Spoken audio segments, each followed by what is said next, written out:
Blackout Coffee is a proud sponsor of the Street Tales Network. You get up every morning and put in the hard work. You deserve a coffee that does the same. This isn't your weak mass-produced brew. This is Blackout Coffee. Blackout Coffee is a veteran-owned company, and they roast their beans right here in the USA. Blackout Coffee supports families, freedoms, and a cup of coffee that's as strong as your values. Support Blackout Coffee and the Street Tales Network by making your order today. Go to blackoutcoffee.com/Street Tales to get 20% off your first order. When he's got a mic, ladies. All right, yeah. This is our 56th episode, so we're just going to kind of kick it around the room, but I'm going to start off by saying this because it's something, one of the main reasons I left the Secret Service was the fucking travel, and doing it again yesterday, I relived all of those experiences where you can't catch a fucking connecting flight. They're delayed all the fucking time. Yes. And I can't run because I got my knee replaced. So I'm trying to get to my next gate. First mistake was not getting a direct flight. Okay. All right, bro. One of the few perks of living in Jersey is the food, and then you also have an international airport. Get a direct flight, bro. There's really no other reason. Got a direct flight at like 12 midnight and got here in 2. Spirit Airlines. I got a direct flight at 7 o'clock in the evening, got here at LA at 9. I mean, it took me 2 hours. Come on. Oh my God. Awful. Wait, are we doing a science podcast? How did he? Yeah, that was a lot of math. With the time dilation. Yeah, because the Earth is flat. Oh my God, we're not doing that. We're not doing that again. No. I was up there in the plane. I had a window seat, and the shit looked flat to me. Oh my God. You can see the curvature of the Earth up there. Well, Mo, I want to start off first because we have everyone represent. Yeah. Mo, I'll let you talk about it, but we all got our bracelets on. My son, when I was telling him about us doing the podcast and we started recording and he saw it getting some traction, and when we got our first sponsor, Blackout Coffee Company. Let's go. He was like, Mom, I want to sponsor you guys. So I want to create a company to sponsor y'all and help get Street Tales Network off the ground. I was like, appreciate you. I checked my checking account today. The money hasn't come through yet. It's coming. It's coming. So he decided, he goes, I want to make jewelry. Yeah. So I'm going to create a company that makes jewelry, and we're going to have a Street Tales line that people can buy. So he created his first 4 Street Tales line bracelets. Love it. I'm wearing the girl version of Street Tales with just the ST. Accurate colors, by the way. Yeah. He actually looked at my backdrop and picked beads based on the backdrop. Mine says ST too. Street Tales. But you got the male. You got the male version. Yeah. That's what I was going to say. I don't know what makes it different, but they look great. Well, I think that the pinks they're not pinks, but the like lighter yellows and the more like jewelry ones, you guys wouldn't want to wear this. Whereas listen, we have ginormous wrist over here, so he could fit the whole title of Street Tales, and he got Tales from the Street all on his. So I feel very secure in my manhood that I could wear. You should. You should feel happy that you are wearing the complimentary bracelet to me. True. Well, I mean, uniqueness. We the 2 best people on the podcast. So it's Gigi Makes Jewelry. Are we going to be able to put them on the website? We're going to be putting them on our website, the streettalesnetwork.com. And then he is in the midst of working with creating his own website as well, so that people can go there. Get a gold horn. Oh my God. You're an idiot. He wants to make a couple more versions too, so that there's more female versions, because right now this is the only like ladies version. The other ones they're more masculine, but women could wear them. He get into this all on his own? All on his own, because he wanted to support our podcast. That's awesome. Yeah. I love it. He is all about our like family little unit. So he was like, we're doing this. Let's go. Right. He goes, can I do a video conference with the team so we can discuss it? Yeah. I'm down. Let's get your website going, bud. Adam, I got to say this. So he went to school and he sold one to his teacher. He did. And Mo was like, oh, did you give it to your teacher? He's like, no. I mean, I gave her a discount, but no. She really paid for it. Invoice. Awesome. 100%. That's an awesome teacher. Yeah. He also told me the other day that once Gigi Makes Jewelry gets off the ground, he's taking it straight to Shark Tank so he can let them know how they can invest. I love it. The Shark Tank still on TV? Yes, it is. Is Mark Cuban still in it? Yeah. I think I've watched like 3 episodes. Yeah. He said he's going to Shark Tank with it, and he's also going to hire me. So you guys, I'm going to be the one that has to answer all the phone calls and tie his bracelets, he said. You better negotiate good pay for this. He said he's going to pay me $25,000 a year to tie bracelets. Okay. And answer the phones. Okay. I mean, it wasn't bad unless I got to tie a lot of bracelets. Yeah. Snoop Dogg paid his guy $100,000 to roll stuff. So, that's a good job. There's a market. Wait, did he really pay? That's awesome. You don't want to waste time doing that on your own. No. Hand me one. Yeah, let me get that. And he knows the way I like it. Didn't he stop? He stopped doing pop for a while, like years ago. But then he's like, he's like, what am I crazy? I love this. I don't believe that. Is that when he was Snoop Lion? Didn't he do something like that? Yeah, he did like a reggae album or something. Yeah. Listen, I love that guy. You know, he's been successful for 40, 50 years, whatever it is. Can't knock it. And he supports his like community. He's like big, doing a lot of the Little League. He used to coach his son's pee-wee, really big, and dumps a lot of money into that area for their leagues to help kids. When you really think about it, you don't you don't hear it. Like anybody that you ever met him said he just talks to you. He's like down to earth guy. Mm-hmm. I have a buddy of mine that he was actually a sergeant at our sheriff's office. He met him and he's like, he is super cool. Yeah. Well, one Snoop is recorded here, and Jeff knows him, the owner of the Village Studios. But talk about a kind of tying into, we were just doing promos and stuff for Street Tales. But talk about a guy, 16, 17. He was in court for murder, running, gang shit. Murder drugs, was the case that they gave. Exactly right. Went into the rap game where, again, back then it was super violent. Yep. There's a lot of shit going on. But now, if you met him today, I would be like, none of that would resonate with me that he was living that kind of lifestyle. But he was able to remove himself, and but he still he still like has links to the community. Of course, he went to. Yeah, I mean, look, I'm like I said, we talked about before this. I'm not a football guy. I'm not a sports guy because one, I sucked playing sports growing up. Like I can run and swim, but like catching, I may get hit in the face. Get your hands up, man. Yeah, but like the best all around and the Super Bowl halftime show is the one with him and Dr. Dre. Yes, hands. I gotta push back on that one. Which one? Michael Jackson. Oh, well, okay. Recent, bro. Last 10 years. No. I still think Snoop Dogg. Gotta be Michael Jackson. I don't know. I like Prince's too, though. The Prince one was good. Wasn't Prince like one of the first ones that like kind of started like the big thing? Michael Jackson was the first one. Michael Jackson was the first, but then Prince did like the whole band, and then it was raining, and he's like, let it ride. Let's go. Yeah. They got and I did watch a whole YouTube thing on this. Yeah. So they were trying to get up the ratings for the Super Bowl halftime show because everybody because they watch the game, then they turn to something else at halftime. They're like, no, we want to keep the viewership here. So how can we do it? I was like, we're going to get the biggest artists in the world to do halftime show to keep people there. That's what started the halftime. And not pay them. wait. You don't pay for that time. You don't get paid for a halftime show. Shit. So what happens is it's like free advertising for you and your music. And your album or whatever. Because they usually are singing whatever their biggest song is or new song that they have coming out. So it's a perk. Snoop Dogg, Dr. Dre, and 50 Cent and Eminem, they sang all their older stuff, which was... It's fine. That's stuff you want to hear. Because now you have all the young kids that hadn't heard it, that went and started listening. And look, I still will watch it on YouTube. Because, I grew up at that time. Like I lived in California when that was out and stuff like that. Like, it's the coolest thing in the world. Yeah. Well, and you're here where the Chronic album was. Bar. Now that I'm thinking about this, I heard this question posed the other day. Someone said Michael Jackson might be the most famous person on the planet. Okay. Who's a bigger star than Michael Jackson? And I was thinking about it, I was like, they might be right. I was like, because I was a kid when Michael Jackson was big, big, big. Yeah. So I remember he did, I think it was Budapest, where it was like on HBO or whatever. Yeah. And there were people fainting. Just falling. Like he was just. And Thriller's still the biggest selling album. Has to be. Over 40 million. Has to be. Yeah, like bands have had like 10 albums and they've sold that many albums in there, but he sold one. Not just that, like you said, though, he goes to countries where they don't even speak the language. Yeah. And they know every word of his song. And the funny thing is that like he was a weird dude. We all know that. I don't know if I believe that though. But he was weird. Stuff's coming out. He was definitely weird. Yeah, he was. But weird. What kind of weird? I don't know. Like it's weird. Success at that young of an age. Right. He was legit. Like his dancing and singing. Amazing. Like it wasn't like he didn't need auto-tune or something. No. Well, listen, I was in Germany and I guess he stayed at one of the hotels and I think it may have been in Paris, but there was a hotel where he was stayed at and like his family was. They have a memorial still there from just his time being there. Wow. That is pictures and stuff like that. Would you really want to live that lifestyle though? No. To be that famous? Yeah. No, I do not. No. I can say right now.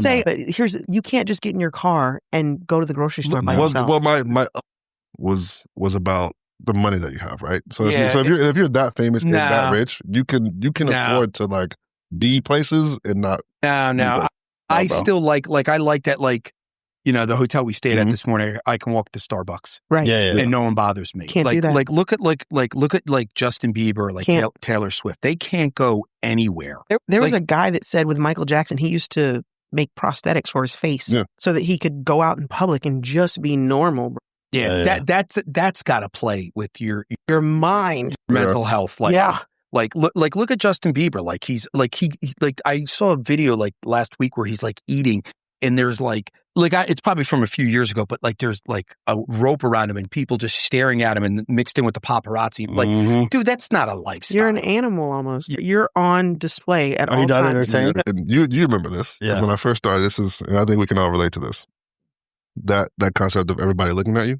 Oh well. So when I first started, you know, you walk into a place, whatever, everyone's kind of looking at you. You talk about in uniform. In uniform. Yeah, right? yeah. You just started being a cop, right? Well, for the people listening, remember. when you first start being a cop, yeah. Right? You're in uniform. So it's not, you don't wear a uniform. So it takes time to get used to it. BJ, did you and Tyler used to wear extra medium uniforms? No, I just fill out my uniform. No tailoring necessary. No tailoring necessary. I just fill out my uniforms, right?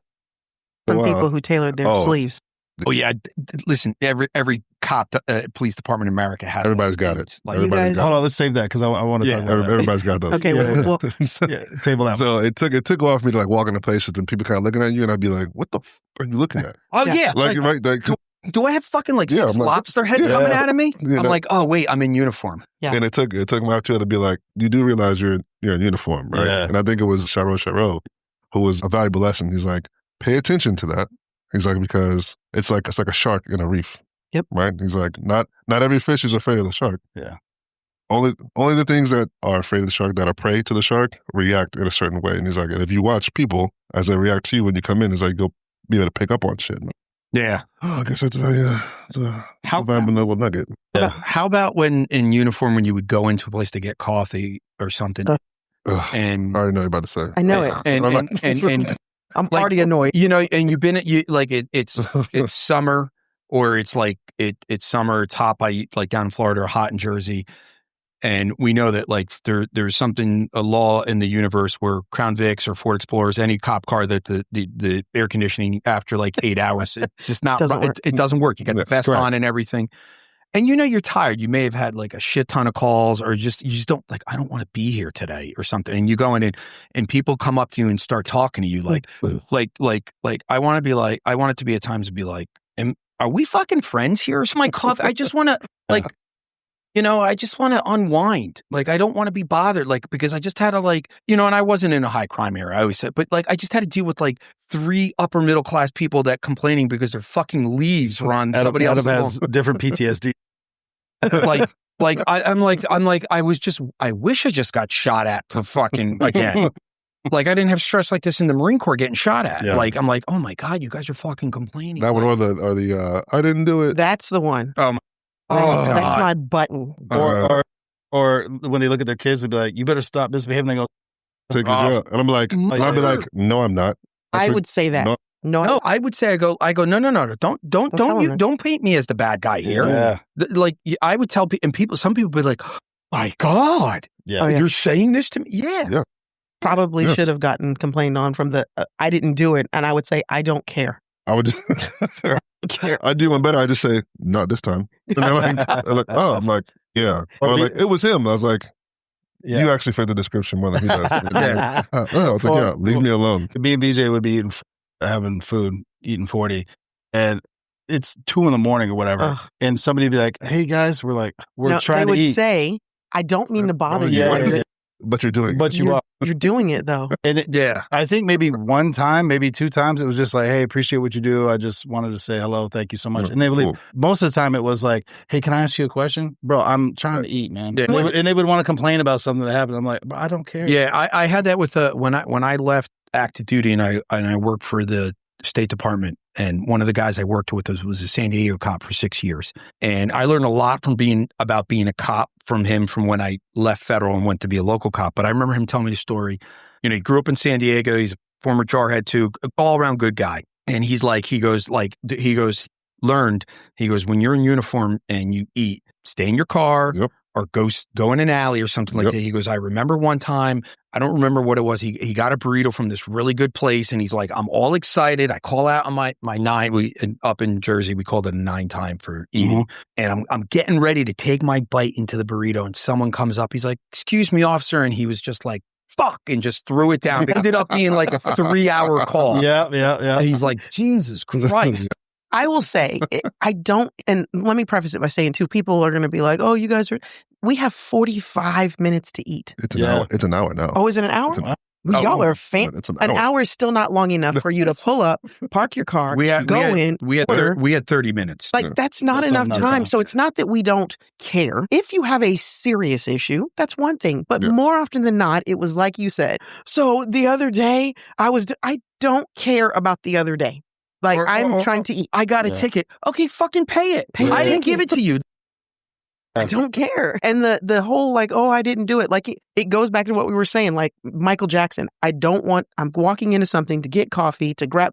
I don't want to be the spectacle of whatever joke that you think you're telling, because the first time it was told, it wasn't funny, and it's not funny the 5th time I've heard it. So now I've come to, this is my rule. I don't go into places anymore to get things or to eat unless I have to. It's drive-through only. Drive-through only. Right? So it'll be like Chipotle has a drive-through now. Nice. Nice. So I'm like, nice. Sweet. Because even then, it's like Chick-fil-A, definitely, because they're always nice to you. I've never had Chick-fil-A. Just what? Yeah, I know. Are you lying? You're lying. I'm absolutely not lying. That was the communist. You need to leave now. Well, you have to. Well, okay. So they're going to be a big sponsor of this. So we didn't have it in Jersey growing up, but like, from being in the military. Neither did we. But you learn when you get older. I don't know. I just never had it. Dude, I didn't have my first burrito until 2016 in San Diego. Well, that's probably a good place to have it, though. Yeah, it is. Exactly. Yeah, that's fair. But you realize Chick-fil-A is God's food. Like now, Chick-fil-A. We call it Chick-fil-A. I mean, whatever you want to call it. But now, I can't. I don't know if I can talk to him anymore. I mean, we're not sponsored by Chick-fil-A. And you know what? Like, listen, I always hate the stories you hear about, like, because me being a cynic, like most places don't like, oh, we support law enforcement. No, you don't. You can give two shits. Chick-fil-A is a legit place. 100%. Like, because I know there's one in where I was a cop in Jersey, and they had an issue with like one of the workers. They was being a pain in the ass, and Chick-fil-A actually fired her because like one of the cops was like, you know what? Fuck this, dude. I'm not taking this abuse. Yeah.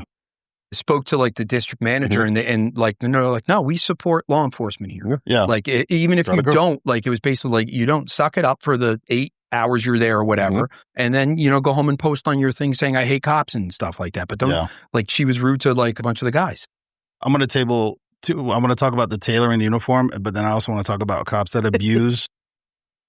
Coming off on all. Yeah. But let's talk about tailoring. That irritates me too. I don't want to say names, but there's a sergeant. We all know who the sergeant is, but it doesn't matter the name, right?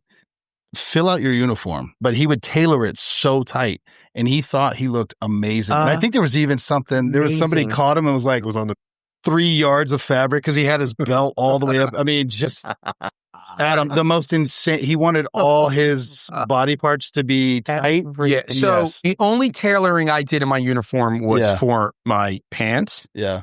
And then for the shirt around the waist so I could tuck it in good. I'm getting out of the way. Sorry. Yeah. So like it didn't look like a bag of shit. So I tailored. Look, dude, you guys can't see out there in the world, but like I don't have pythons like BJ and Taylor. I think they Tyler. can. Taylor. We're talking about They Taylor. can't see us, but yes. But like I always looked professional in my uniform. I didn't I never understood the thing like being super tight. Yeah. Like because like dude, I can't move. Gotta be able to move. Yeah. And like, but some of these guys, they want to like, they're usually the younger guys too, but they like when a guy's been doing it in their 30s and 40s, they're still trying to make believe they're 25. Yes. And like, we had guys that like, dude, like, did you become a fucking cop? Like to be a cop? Like, I understand you want to get laid with it, but like, fair enough. I knew dudes and like, dude, I've told like, and Tyler can vouch for this. I've said this in million times. I never said I was the best cop. I think I was a decent cop. I think when I needed, I was there. I trained off duty. I was never the best shot or anything, but I worked my best. But like, I knew guys that were like, I'm like, bro, your uniform looks good and shit like that. But like, seeing you at the range and you fucking suck. If you want to be cool and look like you want to look like an operator, quote unquote, like you know, you besides talking the talk, you got to walk. Yeah, yeah. Or I can when they have the my loose sleeve. drop down. They have the loose drop down. That's a pet peeve. No, I was just saying, like when you said the loose, like I pictured it, and being a firearms instructor with your gun just flapping around. I just want to what are you thinking? Yeah, what are you even doing? Yeah. Or how about when guys would like our department, you had to put it up through the chain of command to change your holster, and I knew guys weren't doing it. I'm like, did you train with that? They're like, no. I'm like, killing us. Okay, yeah. Like we in Jersey, you know, there was like, and you guys had like times, and like I'm like, I'm going to enforce the times for this qualification. Oh no, like then you shouldn't be carrying your gear like that, right? Yeah. Okay, and you need to be like, guys are the worst. You need to go shoot off duty. Yeah. Like, I was a firearms guy, and when I worked in the bureau, I had a lot of leeway with times. Like, I know that I could have went up to the lieutenant and said, like, hey, Tyler and BJ, I'm going to grab some extra ammo, and I'm going to take down to one of the ranges that we use. Yeah, absolutely. No, I always had that thing out there. I remember, and I was doing firearms instruction, and I was talking about a shooting in San Jose, an active shooter. This is in 21. Yeah. And my buddy, Scott Yamamoto, fellow jarhead with me, we deployed to Central America. Awesome guy. He's a cop out there, and he was one of the first guys to respond. And he's not a SWAT guy. And I brought that up, and I said, like, hey, listen, SWAT wasn't there, and, you know, patrol was first there. And I go, listen, I've seen a lot of you shoot, and you suck. Somebody made a complaint. Somebody made a complaint, and I'm like, it's like, no one cares if you suck at something. Yeah. Put some effort into it. Yeah, that's true. You know, like, I had a company commander in the Marine Corps. Dude was a PT machine. So he would smoke 300 PFTs. That's perfect. It was 20 pull-ups, sub 18-minute 3-mile run, and 100 crunches.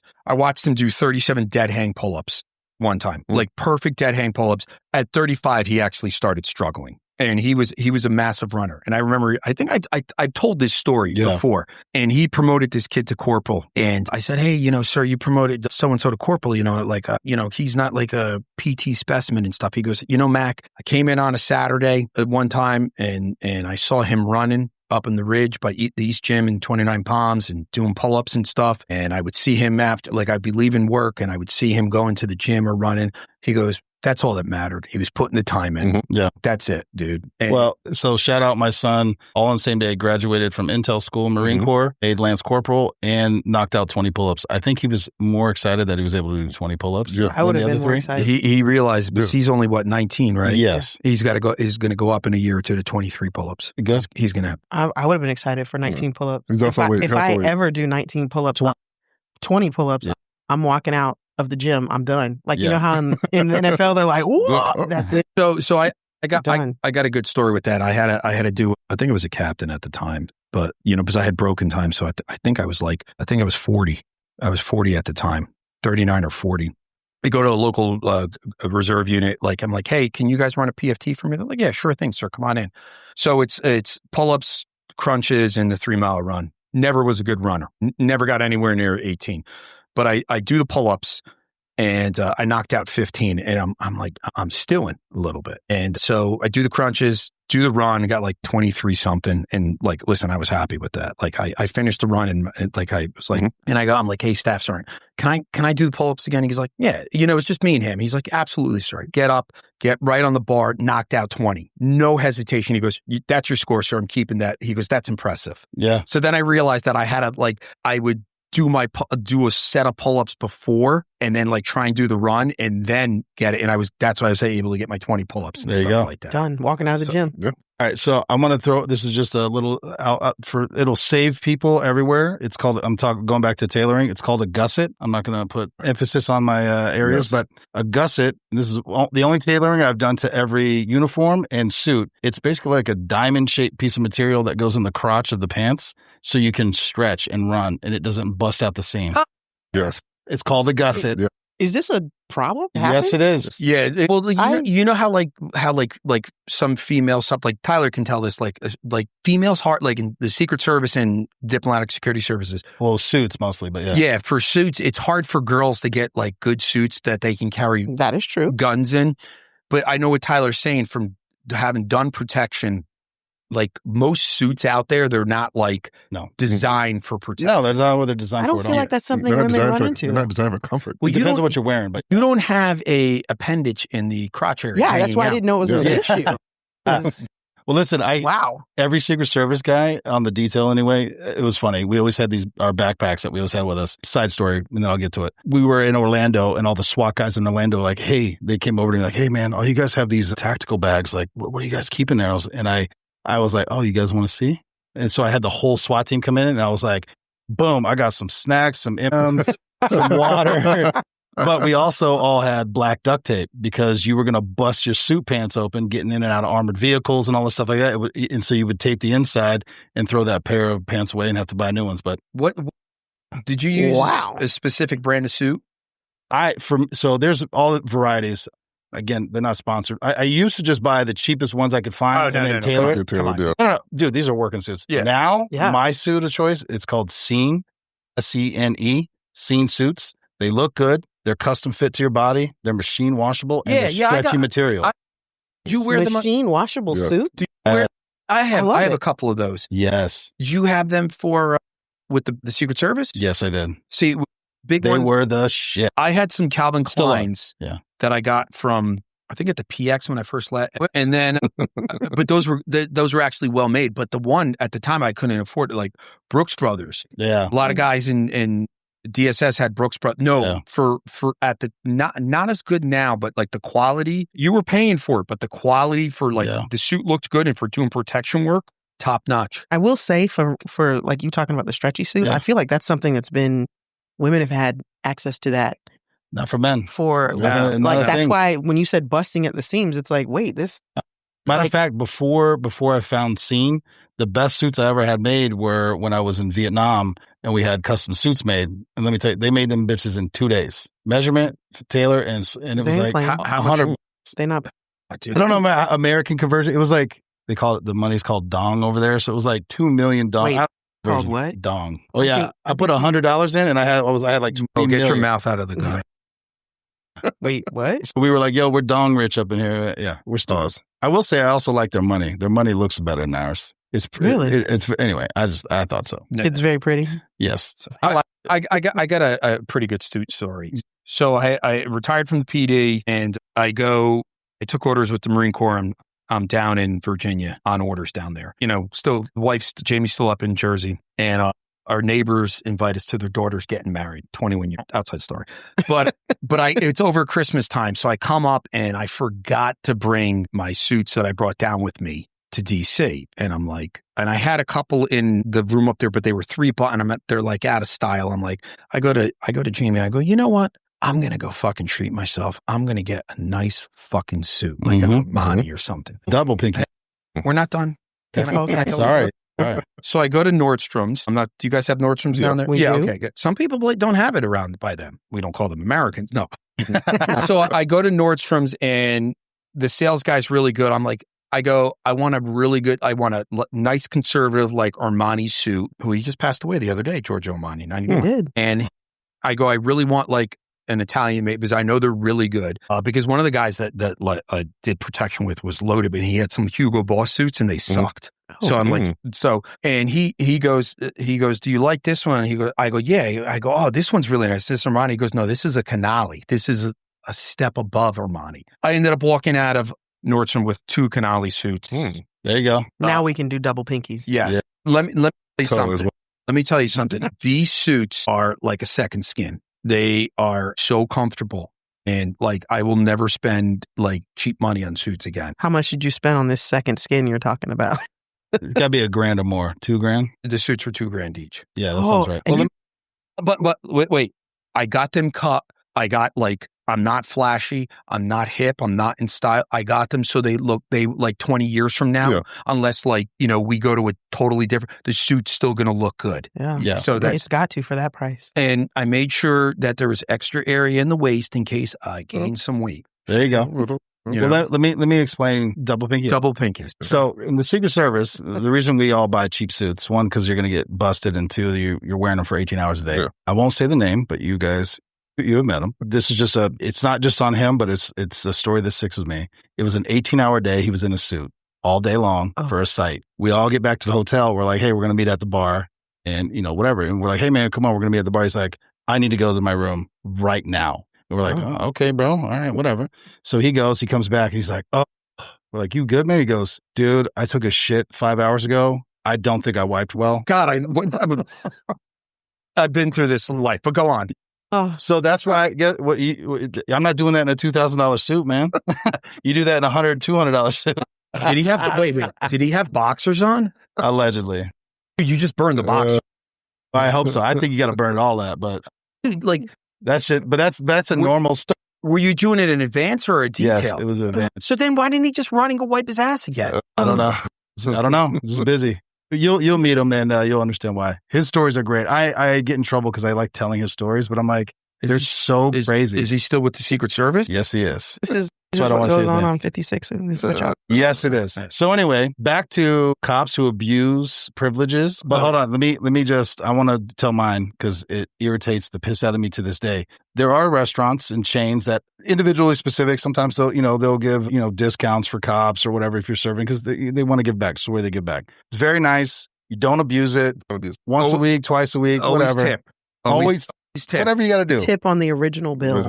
Yes. Correct. All these things. Oh, I got a story about that. These motherfuckers, and it's more than one. Again, we don't need to say names. They would go every day. And they would put their uniform on. No, absolutely not. No. And they would put their uniform on their day off. Fuck that. And take their families. Yeah.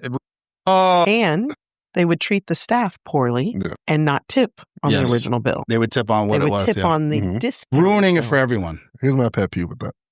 All that is trash. I hate it. All that is terrible. My biggest one is when you go to a place where you normally get it, like a Chick-fil-A or like you feel like 50% off. Yeah, 50% off. Whatever. Sometimes. But sometimes it's somebody new. They don't remember. It's a new kid, whatever. And they don't. And then the person gets an attitude or they ask for it. Hey, I normally get, and I'm like, do that. And I'm like, dude, you always, my thing is this, always be prepared to pay full price. Always. Dude, that happened to me in the department. There was two guys named Adam, and Starbucks and where I worked used to give people like on the knee, or what was it, on the shoulder? Like on the arm. On the arm. I forgot the term. I'm getting old. It's like free. Yeah, you get it free. Never heard that before. Yeah. Go on. But it wasn't like if you got a latte or like a some coffee. I guess the sergeant comes back to me. He's like, hey, did you make a scene at Starbucks? I'm like, no. He's like, because they're saying it's some guy, Adam. I go, well, there's not me. He goes, all right, I got it. It was another guy that fucking was like, oh, I thought we get a discount and stuff like that. And like, didn't make oh, fuck, made a scene. And but thank God, like the guy who's he retired as a captain, good dude. He's like, no, it wasn't Macaluso. It was the other one. Well, we had a guy, again, we don't need to say his name, but 7-Eleven was a spot, especially at night shift. You can go get a fountain drink or a coffee. They wanted you around because they wanted your presence. Again, we're talking about $1, whatever, $1.49, whatever the hell it was. Dude goes up with a fountain drink and they're like, oh, that's $1.49. He's like, oh, you charging me? He dumps it out and puts the cup back. Well, come on, bro. Go ahead. I do have a little bit of backstory. I know you know the story. I know the story. I have a little bit of context on the story. Go ahead. I think it's still a thing. Is this BJ that didn't? No. But I think the only reason, from what I understand, the only reason he did that is because he didn't actually have his wallet. Still, always be prepared to pay full price. But he didn't have his wallet, so he chose that place because they didn't. I don't like it, bro. Wait. Did you guys carry your wallet with you on duty? No. Yeah, I only wallet? I only carried cash. I carried cash and like my ATM card if I need it. That's it. Yes. Did you guys have your wallets in your car? No, I left it in the locker. I got headquarters. Well, we didn't have. We don't have. We'd take home cars. Oh, excuse me. That's two pinkies up. For sure. I don't even understand how you guys up here operate like that. Locker. That's insane. Well, we're not up here. We're out west. Oh, you're right. But we're in New Jersey. That's insane. New York. Y'all share cars? Absolutely. Yeah, gross. People are disgusting. Yeah, no. I wanted to like it's the same like in the Marine Corps. People bitch and moan. Oh, this fucking shit sucks because you treat the car like shit, asshole. Right. Yeah. Keep it clean. I had to go in and like get like after a guy with like we had like when we had our tactical team and like we had a Suburban and I would go into the other guy. There would be a fucking banana under the seat. See what I mean? Like, and this is the guy that didn't tip. This is the guy that he would get stuff, and the one time is like, "Hey, you got a tip." He goes 2 thumbs up to the window, like, what a jerk. Yeah, And like, dude, it's like embarrassing. Yeah. Like, dude, don't be that guy. It's like $3-4, you know? And you still tip on that though. Yeah. You still tip on that. And he leaves a banana. That's why we having an issued car, like, I don't even understand that. Oh, not having one. When I was a Fed, my car, I would take it to the car. Right. Like, you wash it, you vacuum it out, you keep it nice, and it's lovely. But I'm very confused because as a female in law enforcement, my purse was in the car. Because I might need something out of my car. You didn't bring your patrol bag? What? Yeah, it was my purse. That's what my patrol bag was. Everything I need is in the car. Yeah. It's my patrol bag. It has I need lip gloss. That's not in the car. All right. Right. Rude. Well, I had chapstick, so. Okay. As a girl, I put chapstick on as the underlayer. Oh my God. And then I'll put my actual lip gloss. It'll melt if I just leave it in the car. Did you guys always keep Vicks in your patrol bag for bodies? No. That does not work for me. That does not it opened it up. It opened it up. It's worse. I tried that a few times. I did try that. I did that, or you just breathe through your mouth. Like, I'm not saying you guys. You're tasting it. You can taste it. Yeah. No. I just go in and just get it over with. Well, I'd rather smell bodies than vomit. No. Well, hold on. But he's from Jersey. A Florida body that's been in the sun. No. In a house. In a trailer. Woo. 3 days. Whoa. I could tell stories about in Iraq. Okay. Bodies, multiple bodies in trash dump. You win, Adam. Yeah. You win. While we're on the patrol bag, let's pose a question. My purse, you mean? Give me your top three things that you've gotten gift-wise as a cop. What do you mean by that? What do you mean? By people or? I'll give you my 3. Back scratcher. Yes. Ooh. Like a little wooden one. Back scratcher. Paintbrush. Why? Cleans the crevices of your car when you're cleaning. Okay. Right, so you just get all nice and clean. They don't have take-home cars, so you wouldn't know about that. Yeah. So, and then my third one is big bottles of Lysol spray. Yes. Oh, yeah. Yes. Absolutely. That'd be my top 3. I would say the back scratcher is, first of all, an absolute must because it's not just for scratching your back. For those of you who wear a vest, being female wearing a vest, I cannot reach my feet. So when my foot is itching inside of my boot, I either have to turn my lights on, pull over and get my shoe off, and then do like this with my foot, or use my back scratcher. Well, hopefully you had 2 separate ones. We switched to... First of all, why do I need 2 separate ones? You put your Fetty sweat juice on your back? My feet are not sweaty and gross. What is going on in the feet car? Not sweat, bro? Do women's feet not sweat? They do when I'm working out. They're like the same when they say their farts don't... Their farts... No. I don't. That's not true. My feet sweat when I'm working out. If I'm sitting in my patrol car, they're fine. My feet are sweating right now, and I got sneakers and shorts. There's something wrong with y'all. No. Y'all need to get checked out. Mo, it's called being human. No, my feet don't sweat like that. So no, I had one back scratcher. Okay. I thought it was dumb for the longest time, but the cool cop setup where you put it on your vent, run it into your vest in Florida, when it's 100 degrees. Now, I should be more concerned about the sweat from here to my feet because that part of me, I used to I'd like pull it back and you could feel the heat just radiating after standing out directing traffic for 4 hours. I got a story. It was crazy. And I would say the other thing, one of the best things I ever got was one of those seat organizers. Somebody made a custom one for me.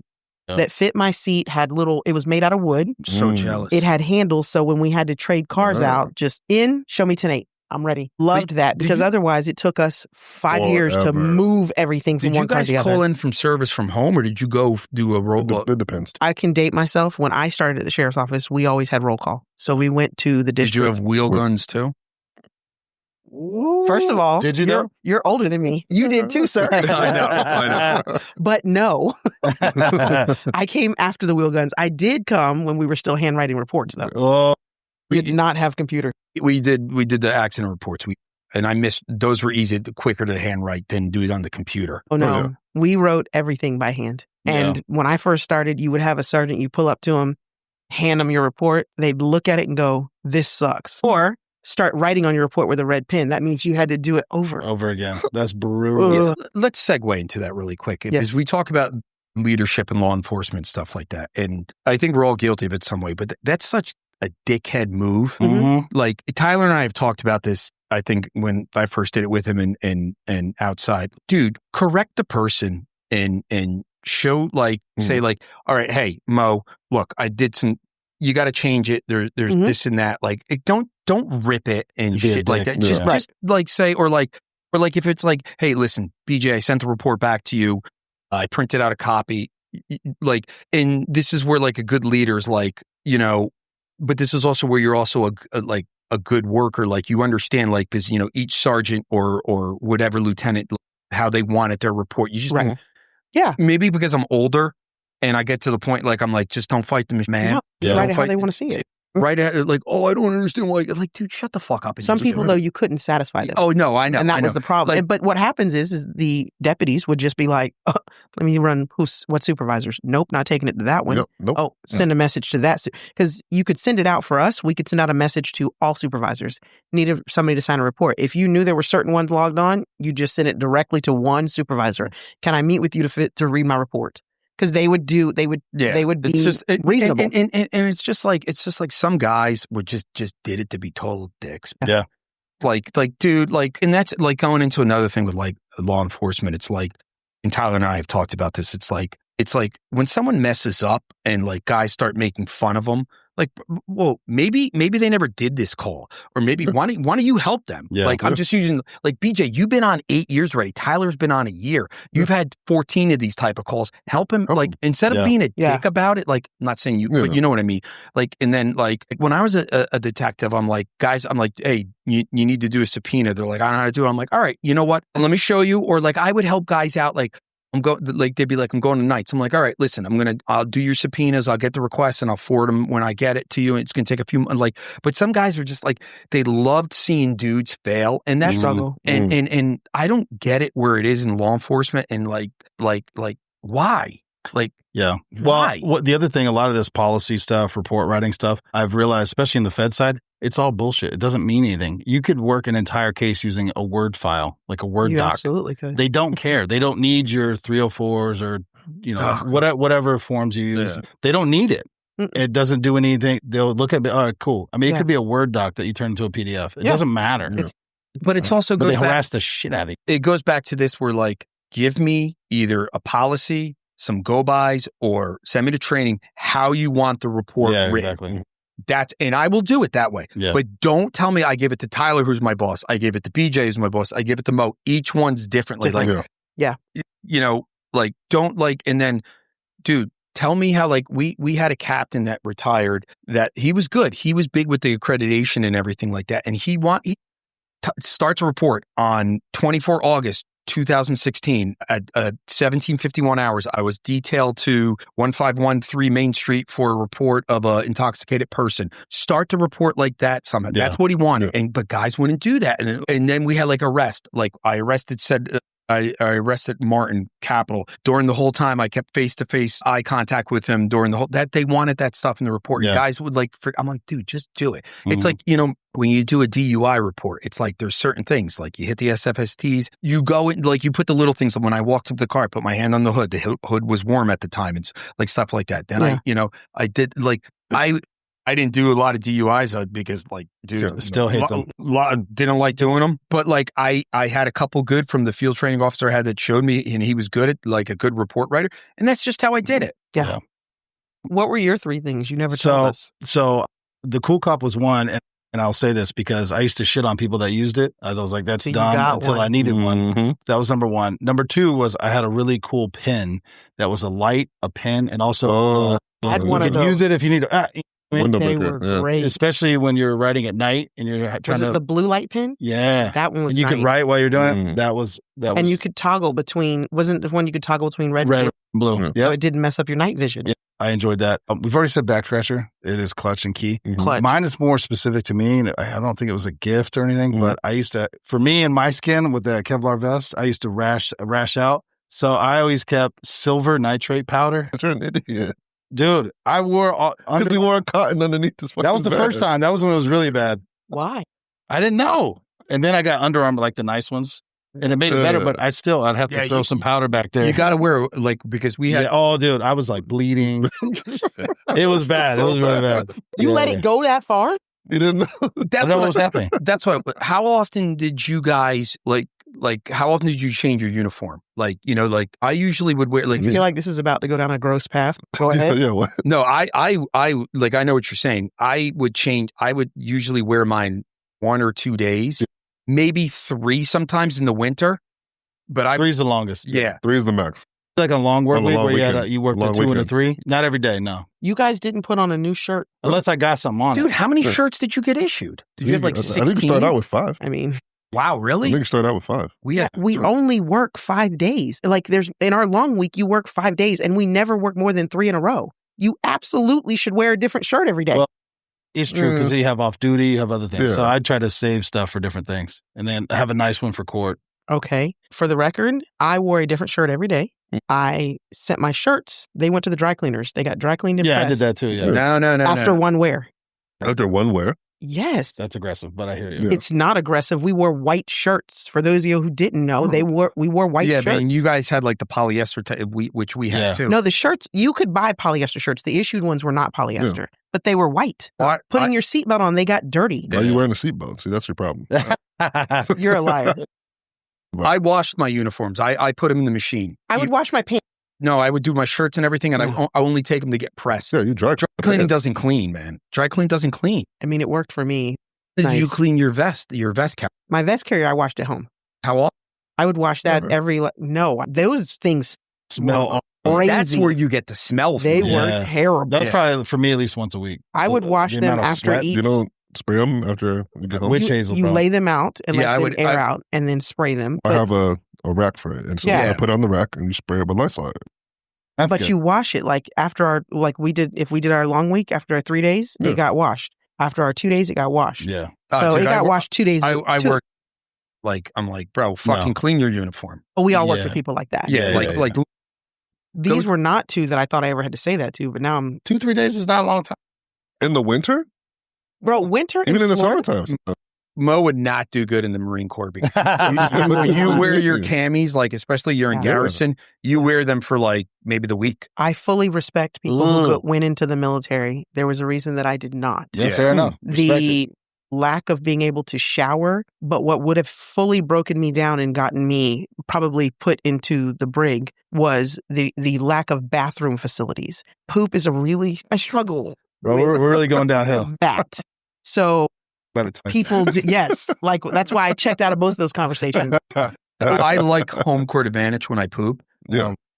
No, it's not. I like. It's a must. Being in the Marine Corps and being a grunt and spending majority of my time in the field, you learn to accept to go. Like I can poop wherever I need to. I will wait. I will hold it if I'm driving home and be like, oh, I want home court because I got a bidet and a heated seat at home. Yes, you do. Respect it. Pinkies. Hey, but much needed. I respect continues.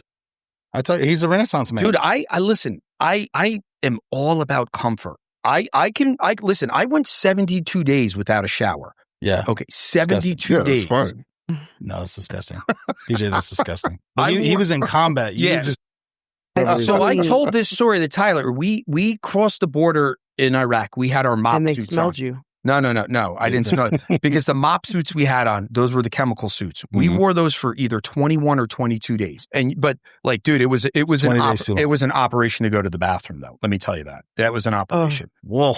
So I remember we get word, get out of your mop suits, put your camis on. I'm in an Amtrak. It's the Marine Corps phased them out now, but we had them since the 50s basically, but it runs on diesel. So you smell diesel. I remember I'm sitting right outside of Baghdad. At this point, it's maybe been 30 some odd days I haven't showered or something. Been in combat, been in combat. Probably I'm in the same pair of silkies and t-shirt that for well over a month. I haven't changed. Why bother? I remember I'm sitting there in the track. We're getting ready to move out. And, the fucking trucks, the Amtrak's running, engine's loud and diesel and everything like that. And I'm like, bro, what is that smell? And I put my head down and I smelt my crotch. I'm like, oh my God. So, Mo, you didn't know we were going this way. That's what you need. Like I said, I fully respect people who went in the military. My husband was a military guy. I have no ability to be able to do that. That's why y'all get sick so much. You don't shower too much. I don't get sick so much, and my skin doesn't start bleeding. And well, that was from the vest, not from not bathing. Probably from wearing a uniform for 3 days in a row. Well, maybe. I didn't wear the undershirt. I changed my undershirt every day. Yeah. That's outrageous. I wasn't wearing silkies, as they call them. Silkies on right now. I got black silkies. Absolutely not. This is all I wear. I don't care. I love it. Many women have seen me in silkies. I'm good with never doing that. Mostly men. Men and women have seen me in silkies and asked to climb Mount Adam. Oh my gosh. I love it. But really quick before, Mo, I get you. Like, I want a nice place to poop and everything. Like, but you just have to accept it. No. And like, that's the thing. You can't be like, oh, let me clean. I got to take a shower. Yes. And then like, especially in Iraq, and it was like I was in southern Iraq then after we moved, and it was just humidity. And I remember it's like, why am I even bothered fucking showering? Because I'm going to start sweating and stuff. I don't care. I'm still going to do it. Right, and I'm going to wash my uniform each day and wear a fresh uniform. Oh, my routine was I came home, took my shirt off, took all my pins off that shirt, put it on the new shirt. That shirt got tossed into the hamper burn to bucket. go She put a new shirt on every time. And I will say, having done it for a long time, I acquired more than 5 shirts. Oh, yeah. So I had other shirts to go to. I bought a couple of the easy, like polyester shirts you could just zip on. Those were for court. They were always ready and nice and pressed because they kept that white color a lot better. But yeah, and my pants, they would get washed hot, nice, so that they came out. Because you didn't have to iron those. They would stay. As long as you took them out and hung them, you were good. You guys used to have white shirts down there because of the heat? Is that why? No. I fucking hate white shirts in law enforcement. And one of my biggest pet peeves, Fair enough. pet peeves, especially in the Northeast, like Jersey, New York, where like when you have like you're a lieutenant or higher, usually have white shirts. I hate that. Like I like from the Marine Corps, everybody has this. The only time like you get a different uniform is generals get like dress pants. That's the difference. Everybody else like has the same uniform. For us, I'll talk about it since we'll just say I'm going to talk about it. Our agency, we all wore white shirts and dark pants. Many other agencies in the state of Florida who were also sheriff's offices converted to green and green. Which is awesome. And makes it life easier for us to be able to conduct our job. But they like the white shirts, and it has been a rule that has stayed in effect with no change, no matter how much other people and people who have to wear them and do the job want them changed. Would you guys get in trouble like if you like let's say you tussled with somebody or arrested and your shirt was dirty and you're back on the road with a sergeant or like a lieutenant? You're going to change. I don't know what you're asking. But where would you go home? Go home. Yeah. What if you don't live in the area? Go home. Hillsborough County, everyone lives in the county. You can't be at a cup. 60 miles. They can pay to go out of town. Yeah. And that's been recent because when I got hired on, you could live, there were some people who lived several counties away. Really? But you wouldn't get in trouble if they sent you home to get changed. No, I'm not only going to change. If I've gotten into a tussle with somebody, I'm taking a shower. Yeah. I'm going to knock you for that. Shower. There's a reason I would take a shower. Yeah, that's a good reason. Yeah. Mo's like Lex Luthor from Superman, where he only wear the same pair of socks once, and then he would donate them to a boys' home. Yeah. Where do they go? Mo. I don't know. That was Superman 3. It wasn't Lex Luthor. It was Robert Vaughn's character. Wasn't he Lex Luthor? No, he was a bag. He wasn't Lex Luthor. He was a different guy. Oh. That was Superman 3 when he was explaining to Richard Pryor's character. Yes. Is this a movie? This is a movie. Superman 3. Another movie. We learned Mo doesn't watch movies. Sorry. I just thought about it. I got to change my third one. It's recently come to a plate in my car that sits on my steering wheel. What? For eating? Oh my God, I love plate? That's fat boy right there. It's practical. Like a plate? Yeah. It hooks on your steering wheel and it's a plate. When you guys too low. No, it doesn't. When you guys again called out for your meal, female invest, I could not eat. And I do put a napkin in my. Oh, I do. All right, there's nothing wrong with that. Yeah. That it's pinkyish, but like I agree. When you guys called out for your meal break, so you were like out of service. You want to get calls or anything? No radio? Oh no.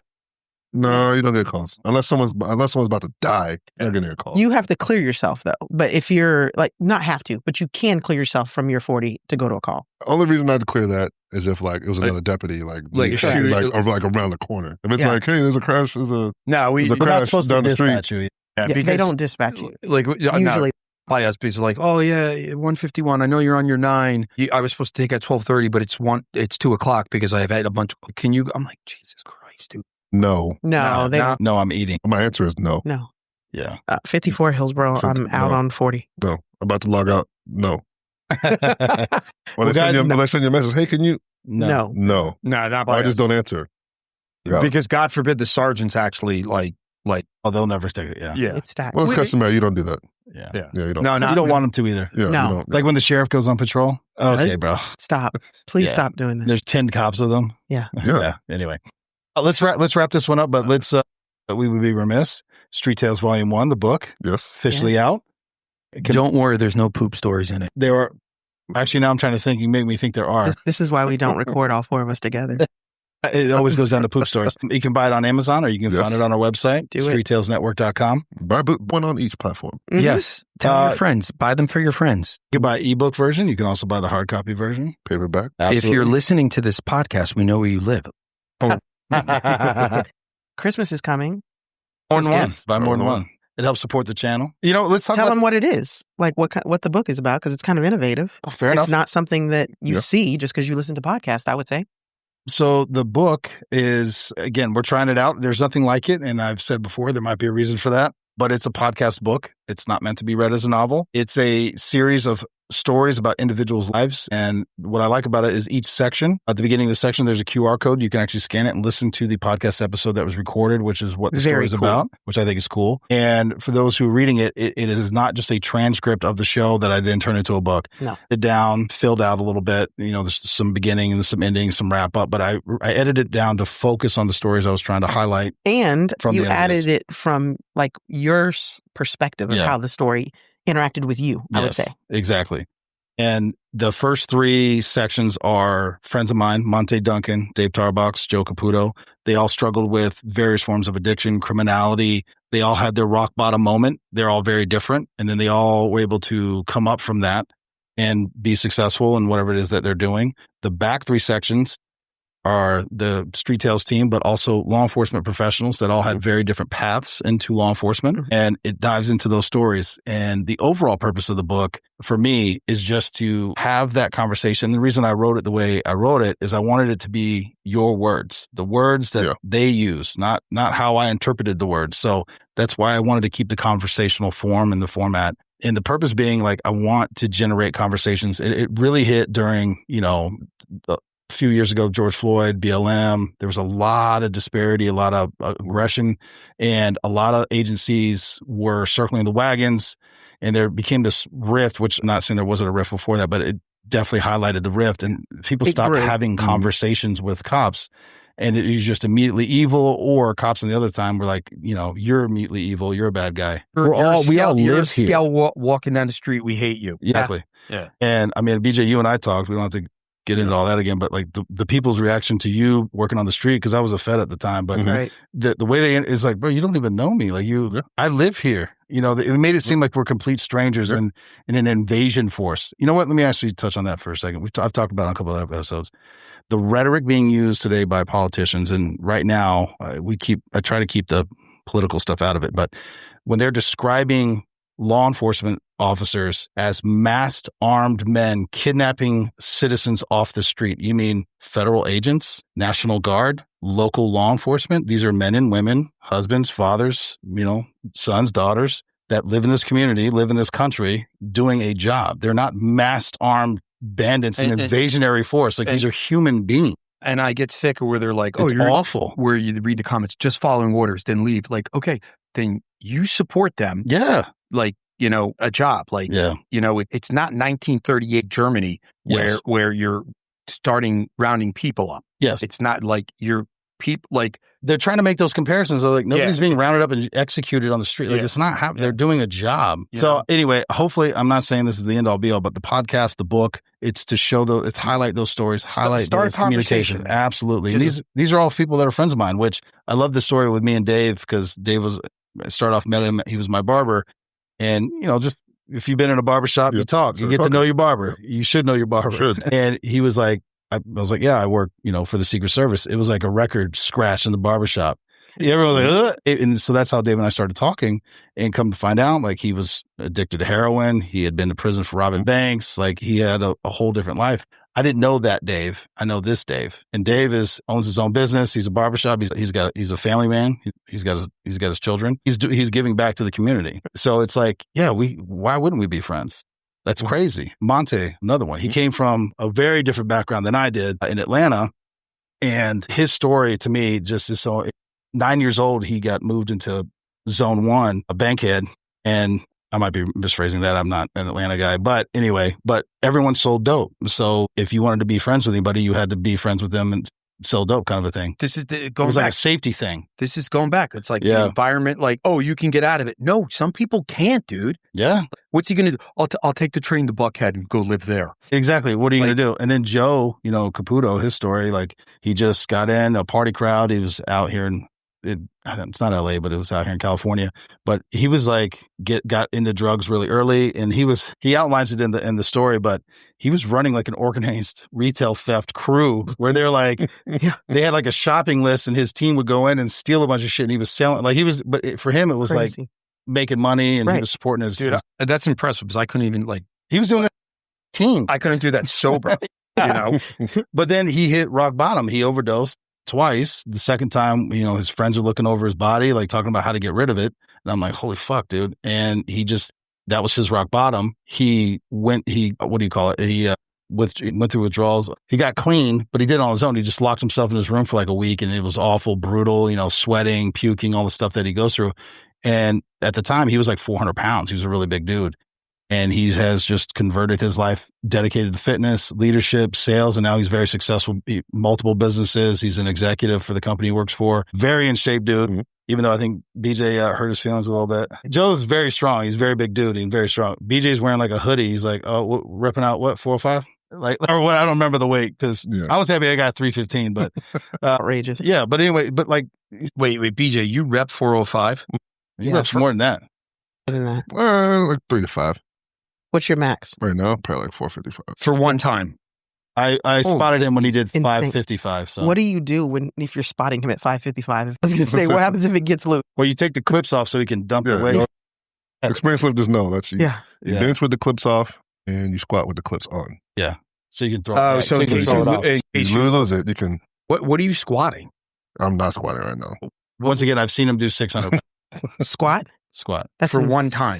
For reps. Yeah. The bar was bending at him like this. He was I would like to point out that my wife, Jamie, she's called the Ant, and she was squatting 175 for a couple times when she was like 110 pounds. She's like a couple pounds heavier now. Yeah. That's impressive. Yeah. Like I'm not like literally a couple. I'm not talking like 40, but she'll kill me if she's listening. But, she is. I do want to talk about the one cool thing is, so she used to be really big in the CrossFit.